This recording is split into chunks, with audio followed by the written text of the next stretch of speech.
Minister हैं, वो बहुत ही पढ़े लिखे और बहुत ही सुलझे हुए व्यक्ति हैं। उनके साथ हम लोग दिल्ली विश्वविद्यालय में मैं भी पढ़ाता हूँ, उनकी बहुत सारी हम लोगों ने सेमिनार और बहुत सारे उनके लेक्चर्स अटेंड किए हैं।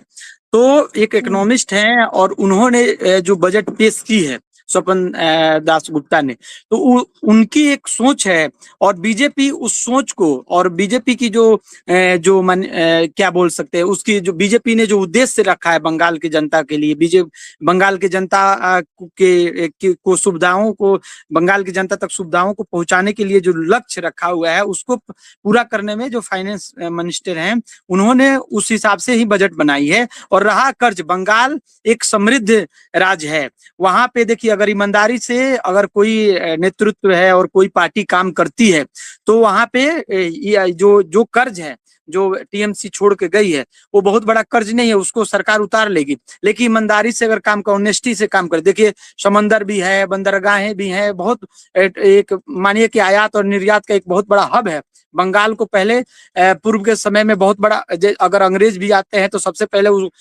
कोलकाता को ही अपनी राजधानी बनाते हैं, तो इग्नोर नहीं किया जा सकता। वहां पे अपॉर्चुनिटीज बहुत है और रिसोर्सेज भी बहुत है, बस उसको एक सही मानसिकता से सही दिशा में उसको ले जाने की आवश्यकता है, जिससे बंगाल की जनता की भलाई होगी और बंगाल भी एक विकसित राज्यों की श्रेणी में शामिल हो जाएगा।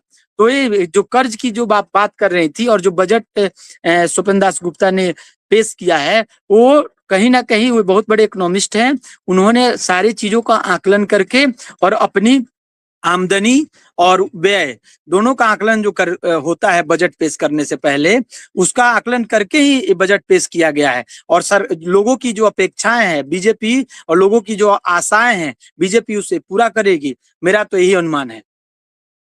जी, शंकर जी। बहुत-बहुत शुक्रिया आपका।